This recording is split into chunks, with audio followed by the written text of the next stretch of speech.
গরুর ও অমৃত কলস গল্পের প্রথম পর্ব কদ্রু ও বিনতা অংশে আমরা দেখলাম যে দক্ষপুত্রীদ্বয় কদ্রু ও বিনতার সঙ্গে মহর্ষি কশ্যপের বিবাহ হয়। ডিম ফুটে তাদের সন্তানদের জন্ম হয়। বিনতা বাজিতে পরাজিত হয়ে কদ্রুর দাসীতে পরিণত হয়। বিনতার পুত্ররূপে জন্ম হয় মহাপরাক্রমশালী গরুর দেবের। তিনি নিজেদের নাগেদের দাসত্ব থেকে মুক্ত করতে অমৃত আনবার জন্য ডানা বিস্তার করে আকাশপথে উড়ে গেলেন। এখন এর পর থেকে গল্প শুরু হচ্ছে। আজ এই গল্পের দ্বিতীয় পর্ব গজকচ্ছপ ও বালখিল্য মুনি।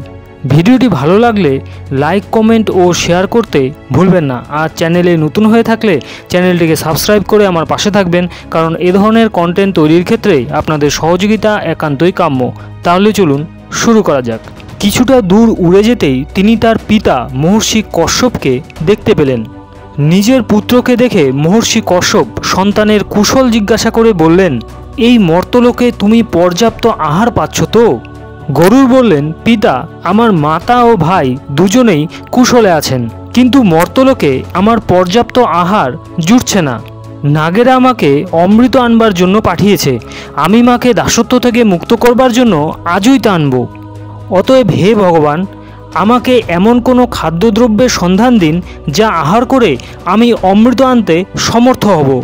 তখন মহর্ষি কশ্যপ বললেন, বৎস, এখান থেকে কিছুটা দূরেই এক পবিত্র সরোবর দেখতে পাবে। সেখানে দেখবে এক পর্বত প্রমাণ গজ নিচের দিকে মুখ করে তার বড় ভাই এক বিশালাকার কচ্ছপকে টানছে। ওরা সহোদর ভাই মহাতপা ঋষি বিভাবসু ও সুপ্রতীক। দুজন দুজনকে অভিশাপ দিয়ে কচ্ছপ ও গজতে পরিণত হয়েছে।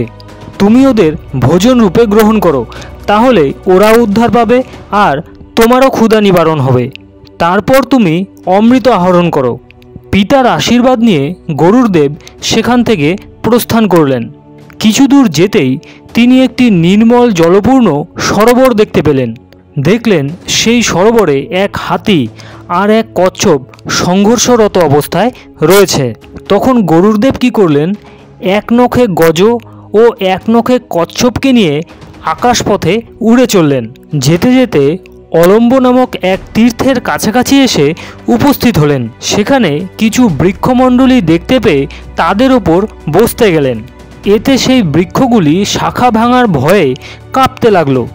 বৃক্ষগুলিকে ভয়ে কাঁপতে দেখে গরুর সেখান থেকে উড়ে বিশালাকার বৃক্ষগুলির কাছে গেলেন।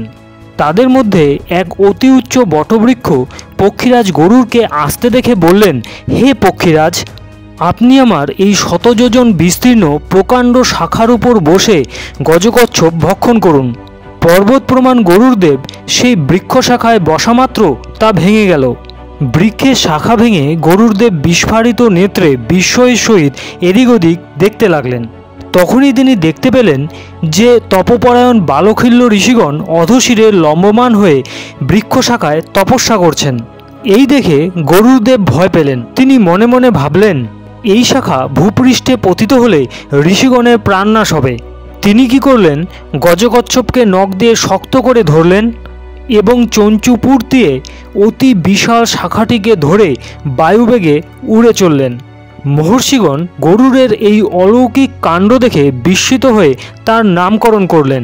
যেহেতু পক্ষীরাজ গুরুভার গ্রহণ করে অবিচলিতভাবে আকাশপথে উড়ে চলেছেন, তাই আজ থেকে তিনি গরুর নামে প্রসিদ্ধ হবেন। গরুরদেব গজকচ্ছপ নিয়ে বালখিল্য ঋষিগণের প্রাণ রক্ষার জন্য বহু দেশ উড়ে বেড়ালেন, কিন্তু কোথাও বসবার জন্য উপযুক্ত স্থান খুঁজে পেলেন না। অবশেষে তিনি গন্ধমাদন পর্বতে এসে উপস্থিত হলেন। সেখানে দেখলেন তার পিতা মহর্ষি কশ্যপ ধ্যানমগ্ন অবস্থায় রয়েছেন। মহর্ষি কশ্যপ পুত্রের আগমনের আভাস পেয়ে তার অভিসন্ধি বুঝতে পেরে তাকে বললেন, পুত্র, তুমি এই রকম সাহসের কাজ করো না। বালখিল্য ঋষিগণ একবার রেগে গেলে তোমাকে তৎক্ষণাৎ ভস্ম করবেন। মহর্ষি কশ্যপ তার পুত্র গরুরের হয়ে বালখিল্য ঋষিগণের কাছে ক্ষমা চাইলেন এবং বৃক্ষ শাখা ত্যাগ করবার জন্য অনুরোধ করলেন। মহর্ষির অনুরোধে বালখিল্য মুনিগণ বৃক্ষ শাখা পরিত্যাগ করে সাধনক্ষেত্র পবিত্র হিমালয়ে গমন করলেন। তখন গরুরদেব মহর্ষি কশ্যপকে জিজ্ঞাসা করলেন, পিতা, দয়া করে আমাকে বলে দিন এই বিশাল বৃক্ষ শাখা আমি কোথায় নিক্ষেপ করব। মহর্ষি কশ্যপ বললেন, এখান থেকে শত সহস্র যোজন দূরে জনশূন্য তুষার সমাকীর্ণ এক মহাপর্বত রয়েছে, সেখানে তুমি এই বৃক্ষ শাখা নিক্ষেপ করো। পক্ষীরাজ গরুর পিতার নির্দেশ মতো শত সহস্র যোজন পাড়ি দিয়ে সেই পর্বতে গিয়ে বৃক্ষ শাখা নিক্ষেপ করলেন এবং সেই পর্বত শৃঙ্গে বসেই গজকচ্ছপ ভক্ষণ করলেন। তারপর তিনি অমৃত আহরণের জন্য মহাবেগে উড়ে চললেন। আজকের পর্ব এখানেই শেষ হলো। আবার ফিরে আসবো এর পরবর্তী পর্ব নিয়ে। ততক্ষণ সঙ্গে থাকুন আর দেখতে থাকুন গল্প পুরাণ।